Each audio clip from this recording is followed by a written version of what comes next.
It is going to be one of the hottest days of the year today, and I'm heading into town to check out where Londoners and tourists go to escape the heat. I suspect that's going to be London's parks. So today we're going to do an exploration of London parks to see how busy they get and see if there's anything else going on. Join me on a tour of London's parks on the hottest day of the year. Let's go.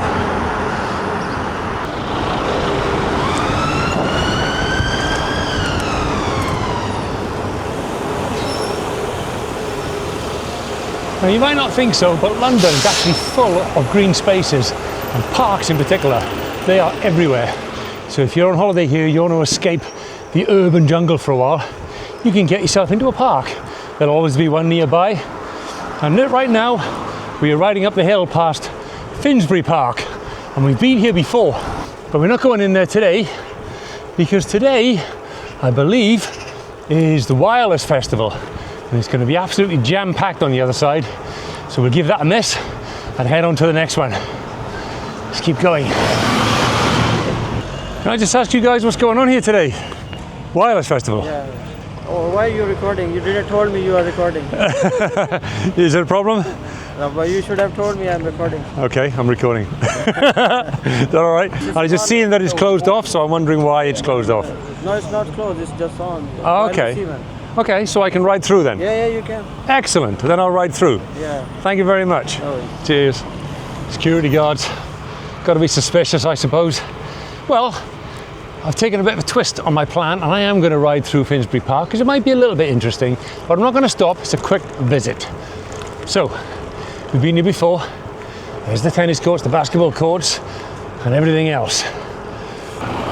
Ah, you have got the shit shifters. Right, we are going in through the exit. There's nothing unusual there for me. Oop. Can I go through there? No. Oh, right, round this way, yeah? Yeah, please. All right. Okay, thank you. Ah, that's plan number one foiled. Never mind, this looks good. I think over the bridge has got to be more interesting, hasn't it? Look at it. That long. A lot of runners out today, getting the early morning runs in before it's too hot. It's all right. Easy, Chihuahua. Yeah, I can see that. There's another one. Come on, straggler. Take one turn that you don't know, and you're on some different routes already. Am I back out on my road? Ooh, look at this. Look at this, look at this, look at this, look at this. What a classic. Oh no. I shouldn't laugh, that's terrible. That's what happens in London if you don't pay attention.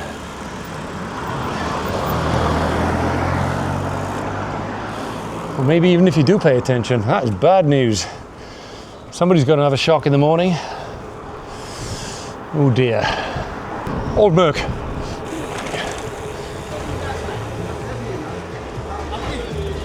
This is the old Queen's Crescent Market in Kentish Town, where just across the road where I used to live. And every Saturday morning they set up for a market here, so they're all getting set up ready now, I think. Although, there don't seem to be much going on today. There's a bit of roadworks, but you can get some nice bread. It's getting to that time where we need to start keeping our eyes peeled for celebrities. There's a well-known street coming up. Keep your eyes open. Well, this is it, but it's obviously early and a bit quiet. Primrose Hill High Street, where all the beautiful people live. And we've been here before. And you can check that out in its own dedicated episode, Primrose Hill.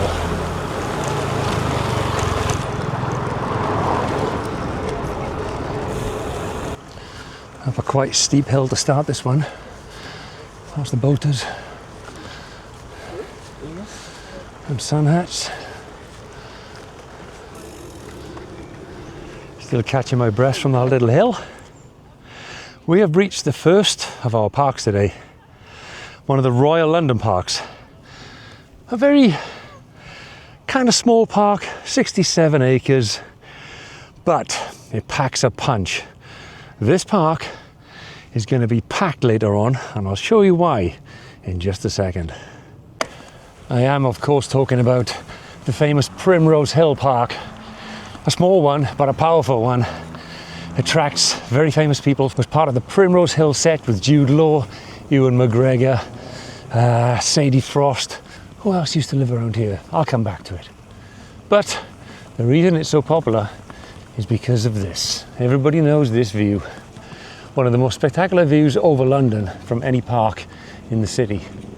Yes, you've got Greenwich, yes, you've got Hampstead, but this one is closer than them all. The sort of place tourists and Londoners alike love to come.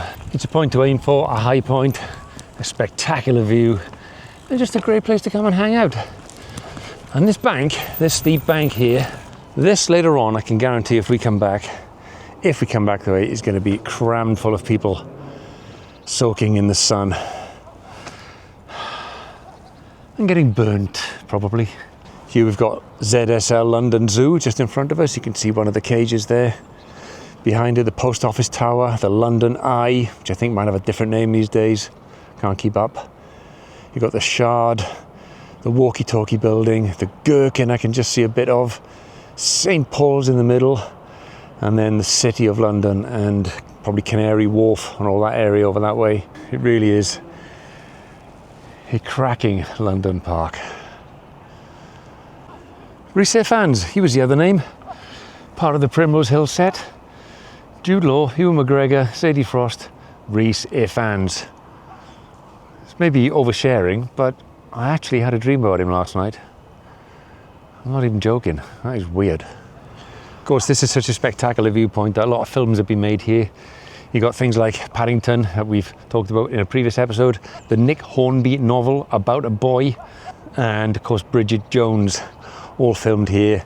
And in fact, once I was here with a friend of mine, and we were sat down there in the summer, just like this, hanging out, having a cold one, and there was some filming going on.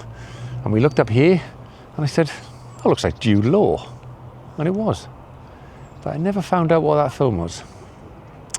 Shame. So this is the first of our London parks today, the Royal London Park of Primrose Hill, that the City of London bought from Eton College years back. It's a small park, surrounded by this hill in the centre, goes all the way around.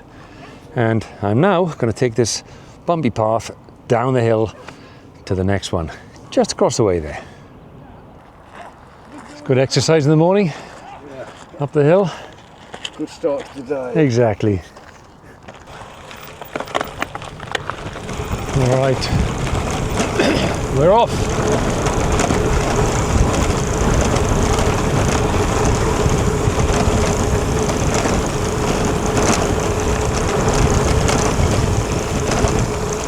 Not bad. Straight over.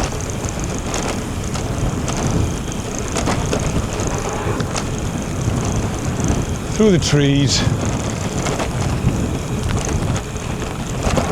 I could get done for this. I think it's the no cycling park.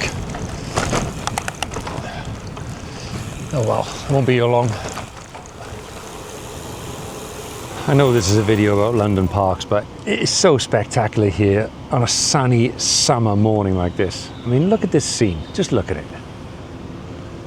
This could be Victorian England right here. No, the warthogs are out. Hey hogs. Or otherwise known as flakvarks, if you know what that means. There they go. I think it's breakfast time.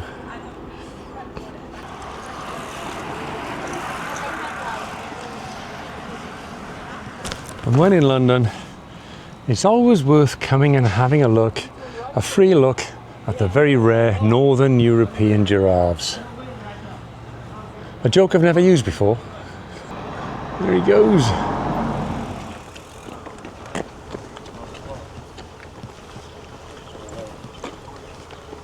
We have reached the second of our parks today already. Unfortunately, this is a non-cycling park, as you can see.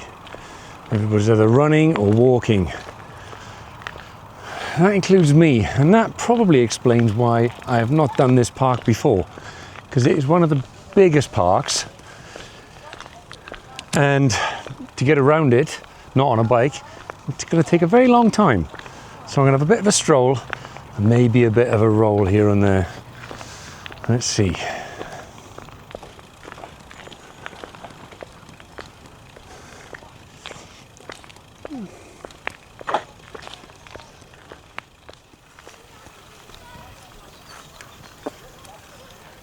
As you walk around Regent's Park, you can find a little bit of a wood carving art trail where you find things like this.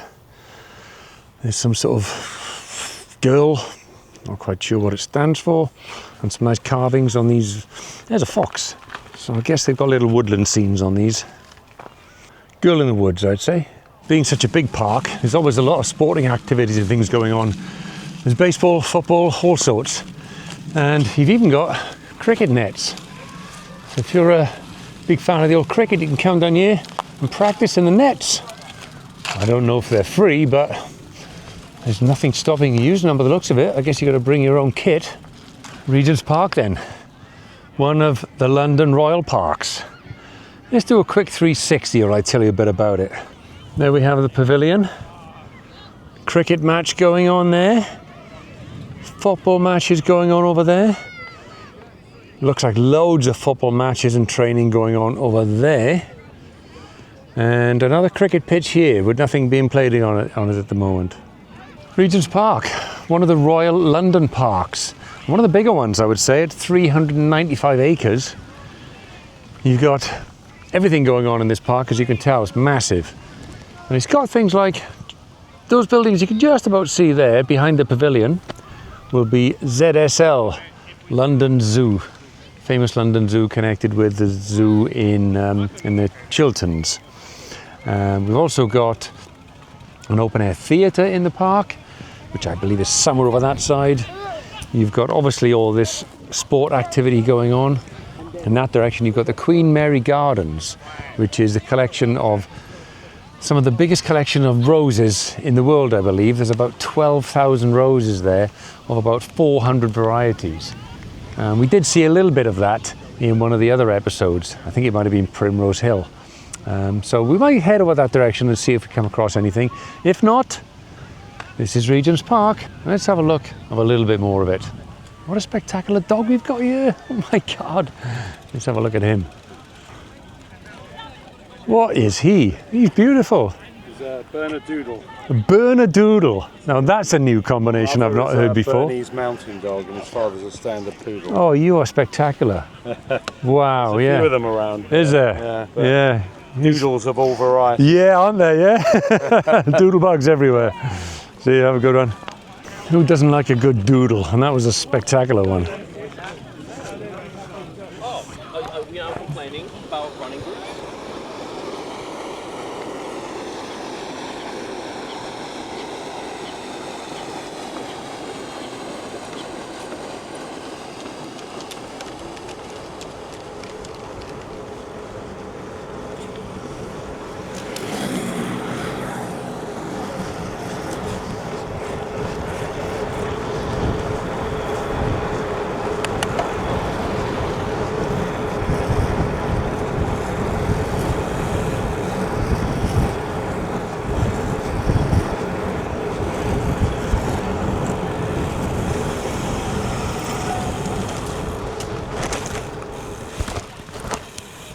Bit of a soft part of Regent's Park. This must be the Queen Mary Rose Garden. Let's list a few of these as we go around.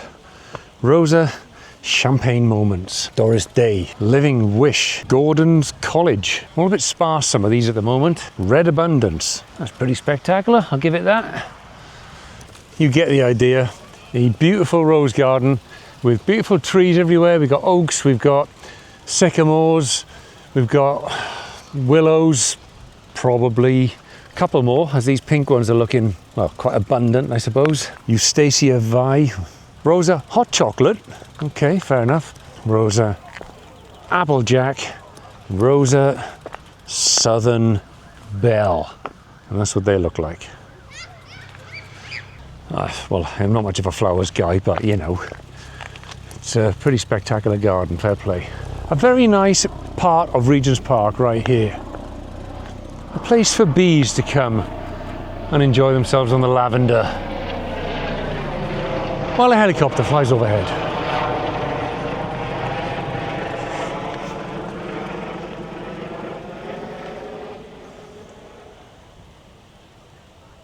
The idea of today's video is to give you an idea of what London can look like in the height of summer. It's quite early in the day. I've made an early start, so everybody's having a bit of a slow start. It's not that busy yet, and we haven't even got to the busy stuff. So after this, we've had a good explore of Regents Park and Queen Mary Gardens, and we've seen what it's kind of like. A fantastic place to come and hide away from the sun. There's plenty of shady spots where you can lay down, have picnics, that sort of thing, or you can have full sun, burn yourself to a crisp if you really want to. But after this, we're going to head on to one or two other places, a little bit busier, maybe a little bit more, dare I say it, touristy for ScuzzyLondon. But, you know, sometimes you've got to showcase the best that the place has got to offer. And that's the plan. Those of you that might think that London is a terrible place to be on a hot summer's day, might have to have a little rethink, because yeah, there are loads of places that you can escape the heat. You can come to these gardens like this. There's always shade to be found. You don't only have to be at the beach in hot weather. If you don't have any choice, you can come to London and still have a great time. They've even got tropical palm trees. This is the lower end of Regent's Park now. There's a further part to it. This is it. It's kind of across the road, because you've got the ring road running around the middle behind me there. And then you've got to this lower section. A little busier, I guess, not quite as, I don't know, not quite as grassy and as green maybe.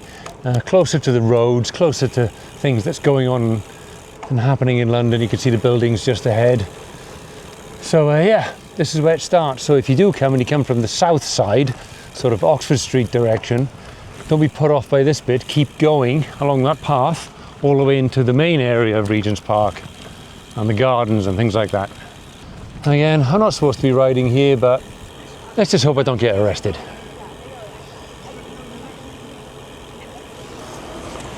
The outer ring road, of course, of Regent's Park is completely full of cyclists. Like I used to be. Well, I am. But I used to do this ring road as well occasionally. And it's kind of like a challenge, 4 kilometers or so around it, and you'll get people chalking up 10, 15, 20 laps and stuff. The only way you can train, I guess, if you live in the city.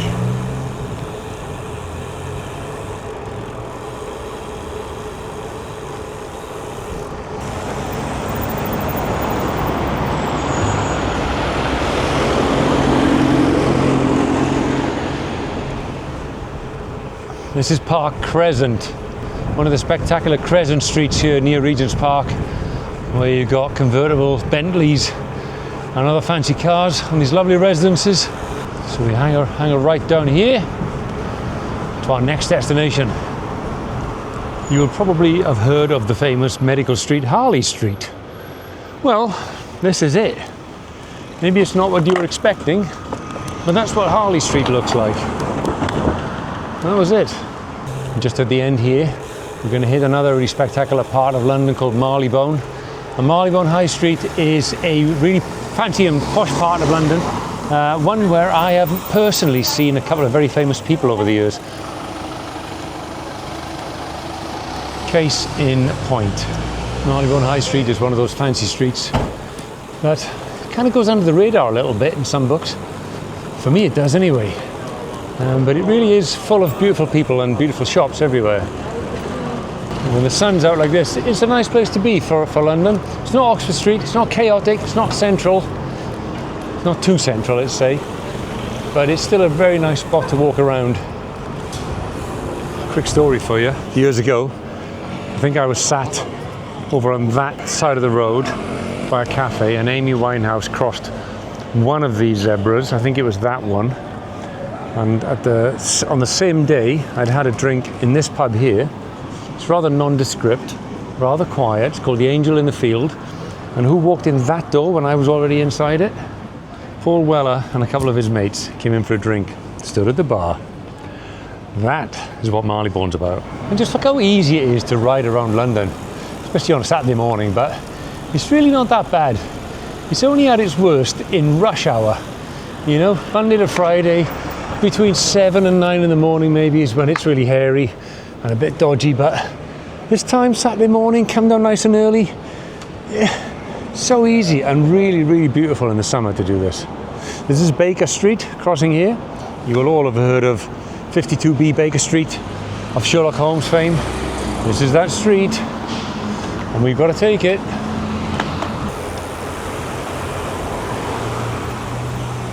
Anyway, we are here for our parks, so let's get on down to the next one. Look at these spectacular London townhouses.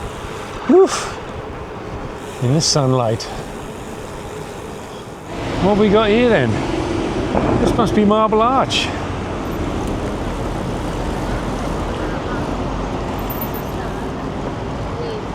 Now clearly, I haven't planned this well enough today. This is Speaker's Corner.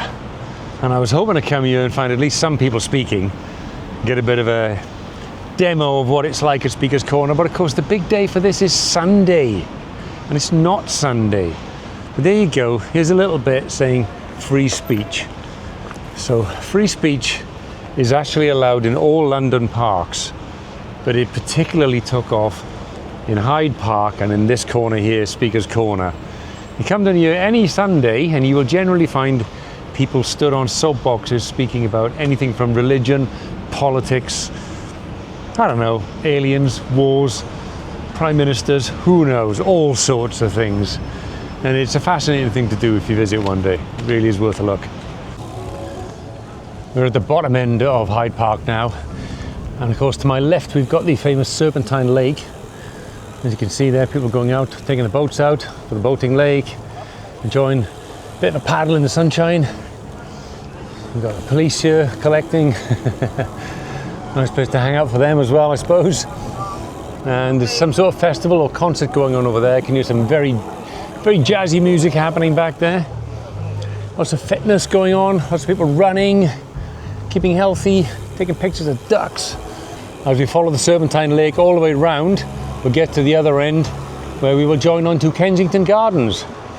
We've got 350 acres of Hyde Park and 265 acres of Kensington Gardens joining onto it at the other end. So all in all, if you join the two together, you have got the biggest park in London effectively. And what a space it is.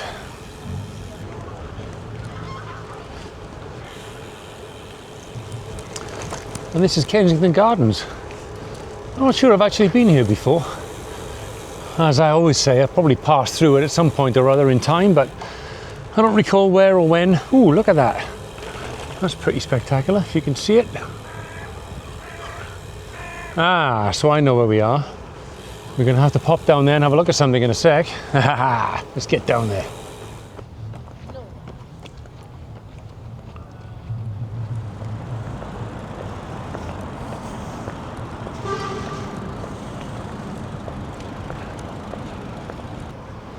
Behind me, we've got the famous Albert Memorial, directly opposite to the famous Royal Albert Hall. Place where I, of all things, saw a band called Primus play. Weird, I know, but there you have it. The Royal Albert Hall and the Albert Memorial. So that's where we are, in the south part of, well, Kensington Gardens really, which is part of Hyde Park. It's all connected, it's all joined up. Everything in London joins up at some point.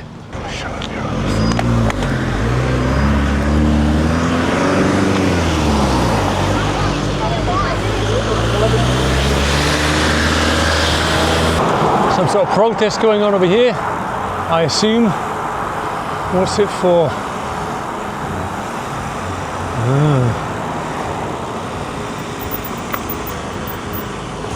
What's the protest about? Can you tell me? Against Iran?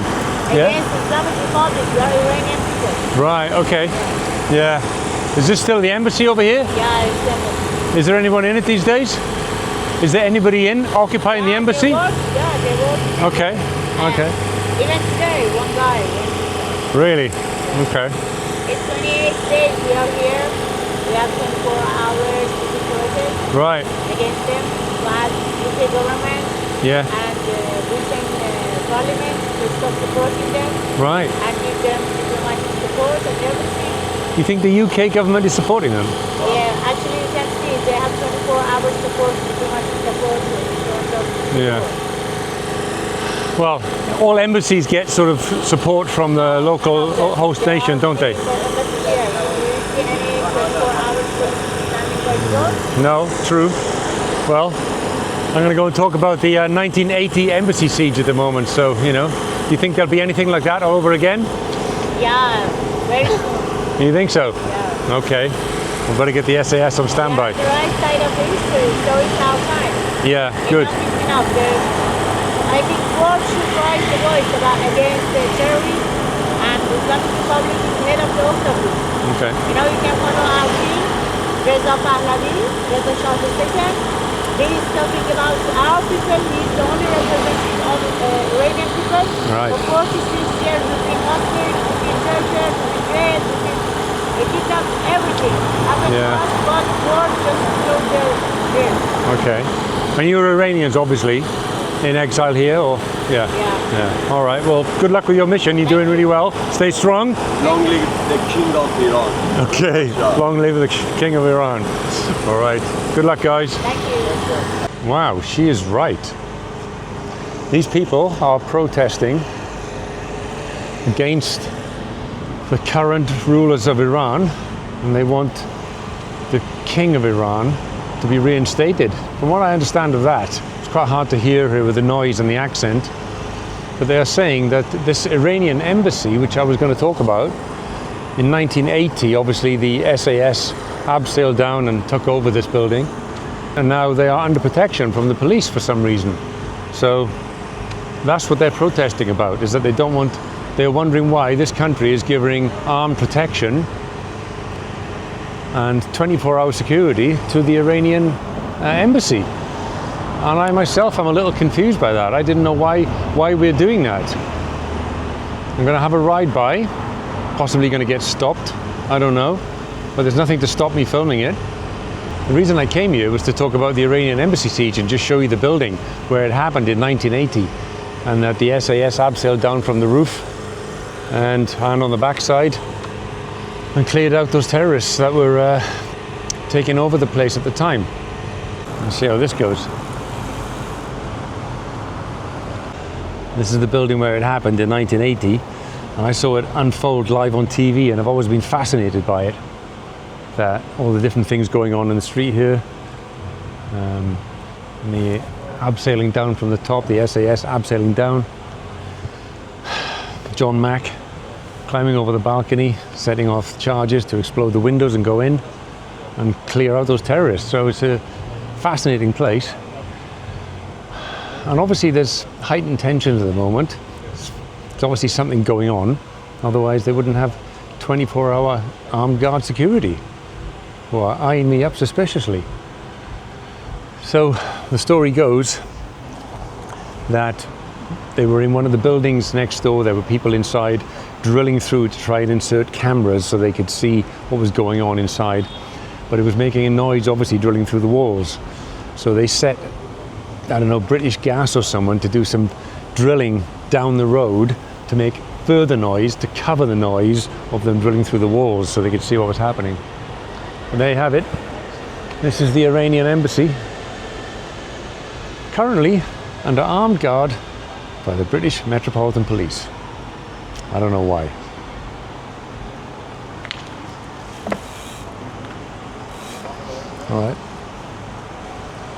All right, well, they didn't stop me. They can't really. This is Princess Gate, SW7. Let's go on to another park then. Well, we're here now, we might as well have a look at this. This is something called One Hyde Park, and I heard of this years ago. It is one of the most spectacular penthouse apartment buildings in London. And there you have probably what is some Saudi prince maybe, who knows, smoking in the garden area here. And I hear some of these apartments up on top cost some of the most expensive apartments in the whole of London. 50 million and up, stuff like that. Silly, silly money. So there you've got the lifts going up on the outside. Buildings are by the, oh no, I want to say the Barclay brothers, but I might be wrong. A couple of young, rich property developers anyway. Doesn't look like that spectacular a building to me personally, but I guess it probably is when you get on the inside. But again, I don't know if it's worth 50 million. Probably small change to this guy. Be nothing for him. And the reason it's so much money and why it's crazy expensive is because of the area where you've got Harvey Nichols just across the road there. A really posh shop. And of course, Burberry and all the other big names, Knightsbridge Station, and just down there beyond this bus gets out of the way, come on, move along, there you can see just about the Harrods building, where people like our friend inside there will go for his breakfast and do his, I don't know, grocery shopping perhaps when he's here, who knows. And then at the base of it, here's the second part of the building, you've got a Rolex shop and all the other amazing names probably on the inside. Pick yourself up a Rolex, do a bit of spectacular shopping. Not a world I've ever dipped my toe into, and probably never will. There we go, there's some of the Rolexes. 38 grand, 154 grand. Jesus. Anyway, I better get out of here before I get arrested.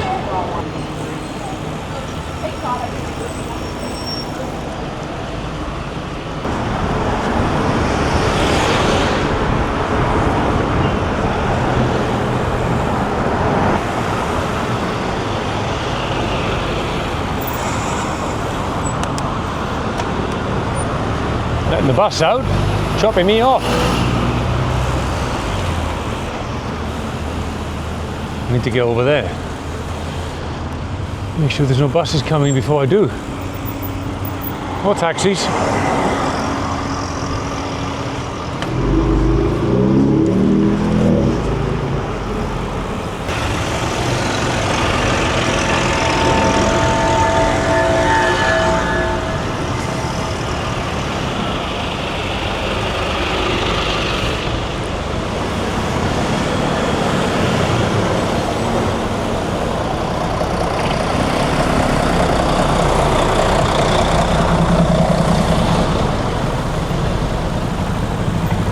I can get through.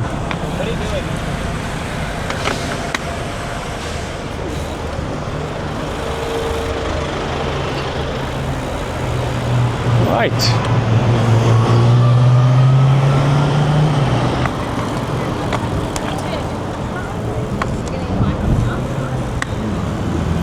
Right, let's head down here through Wellington Arch.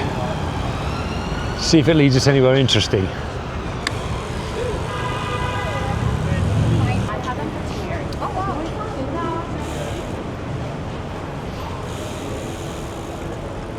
That's a lot of people crossing.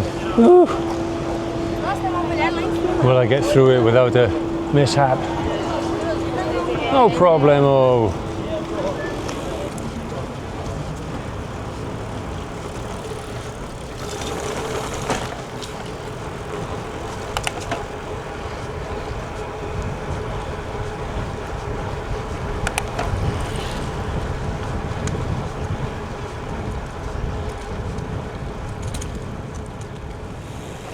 Oh, what do you know?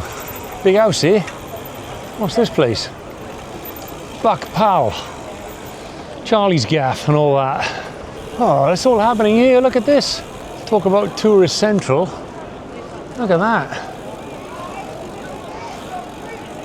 Buckingham Palace is absolutely rammed today.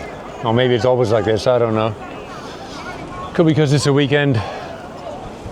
But we didn't come here for that. We came here for St James's Park, which is just up ahead. So let's just jump this red light and go see it.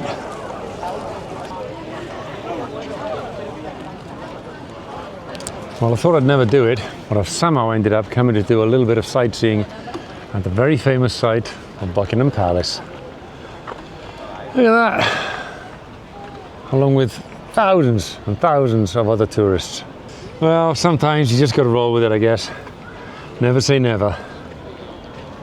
Anyway, we're here for the parks. Let's get on with it. What's the trouble with these parks? No cycling anywhere.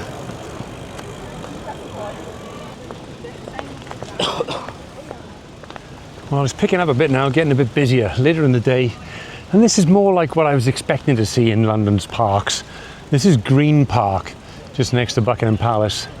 And you've got people sitting around enjoying a drink and relaxing in the shade, on the grass, in the parks, everywhere you look, people just chilling out. And we're going to go up that direction. And kind of as I thought, you've got a mix of people. You've got people who want to sit in the shade, like these people, protected from the sun. And then you get your sun worshippers out here, happy to lay in the middle of it, getting cooked. I just hope they've got their Factors 50s on, or whatever factors they wear. And not olive oil, like they used to do in the 70s. And if you are someone who prefers a little bit more comfort, a bit of luxury on your park visit, you could rent yourself a deck chair, like these. Look at all this. It's like the seaside. Call it the grass side. And these deck chairs are all for hire. Nobody's taken them yet. Oh, there's somebody back there on one. Now, what are the rates? Let's have a look. So if you want to come and rent yourself a deck chair in Green Park on a beautiful sunny day and sit in the sun in pure comfort, not getting grass tickling your backside, you can get 1 hour for £4. 2 hours, £5.50, 3 hours, £6.50, 4 hours, £7.50, or an all-day chair, £14. I'm not sure who's going to sit on one of these for £14. They've even got concessions and season ticket rates. I guess you get some sort of pass for that, a deck chair pass. I think if I was living around here and I was going to get a deck chair pass, I'd probably just buy my own. I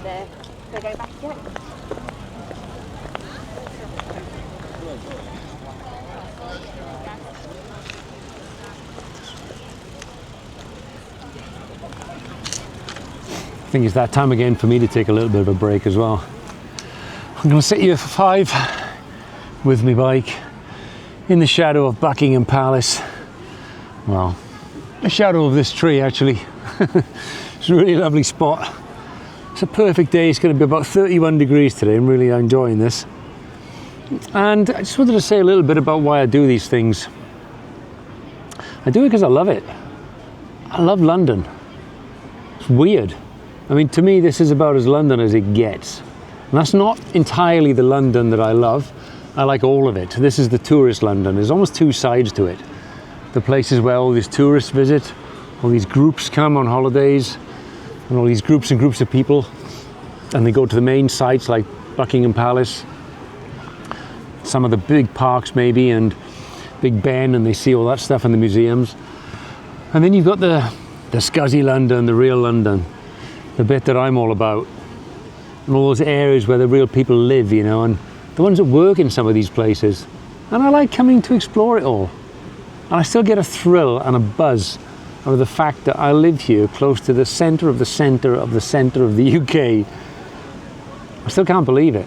Little boy like me came from the middle of nowhere, council estate, you know, somehow made his way around the world and to London. And it never ceases to thrill me that I've managed to do that somehow and make it work. Just about. I've had my struggles, you know, hasn't always worked out. There's been bad times, hard times, difficult times.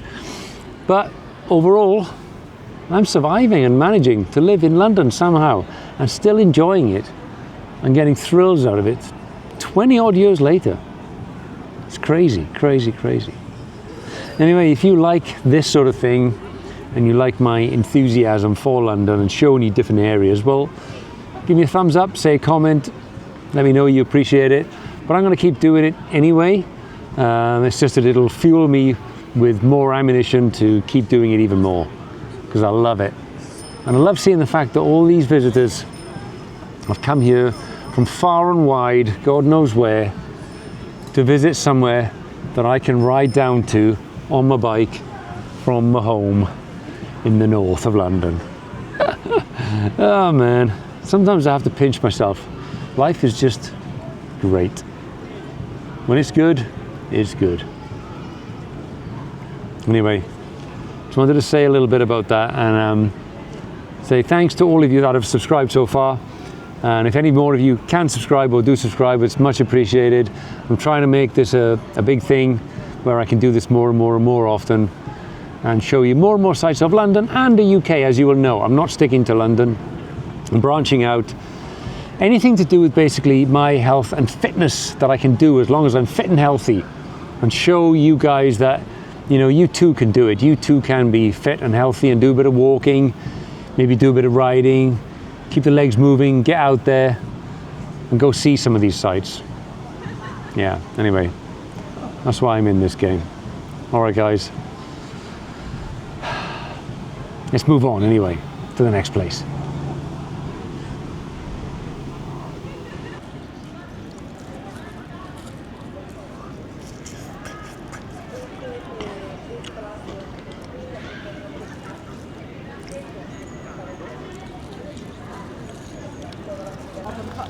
Well, I guess this is the central lake. So somewhere behind us we've got a couple of islands, with one of which should have some pelicans on. Not sure much I believe that these days, to be honest. I've never seen any pelicans down here. Oh God, then again, hang on a minute.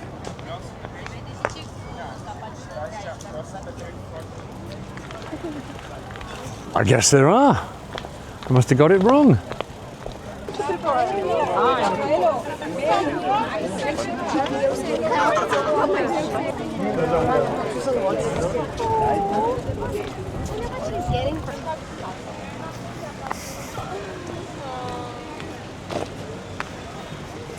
It seems to be getting to that time of day where people are taking a break, having a rest from the sun, and getting accosted by geese. Look at this lot.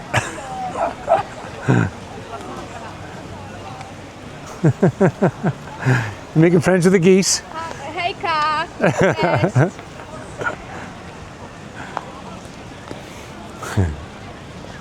Happy tourists making friends with our local wildfowl. St. James's Park is the one, that's the choice. The place where people come to relax and hide from the sun, sit in the shady spots and have a full-on relaxed afternoon. Probably getting a bit of recovery before they go out and tackle the rest of London again. Well, we're back amongst the concrete. We're off the green spaces now into the jungle. A different type of jungle, made of brick. And that's it, probably from the London parks. We've done pretty well, we've got a good view, seen them all. And to finish the whole thing off, Big Ben is chiming for us. And here is the chaos of Trafalgar Square. Hey, wish me luck on this one. Here we go. What is going on? What is going on? This is madness. Absolute chaos in London right here. Wow.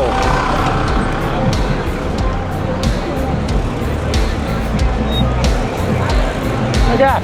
Am I lucky?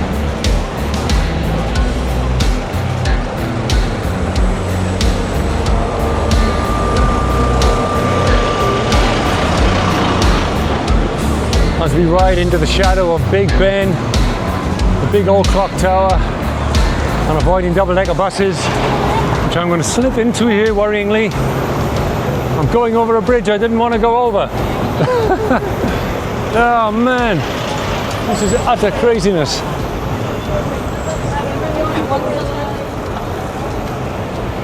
Whoa. And there's the London Eye.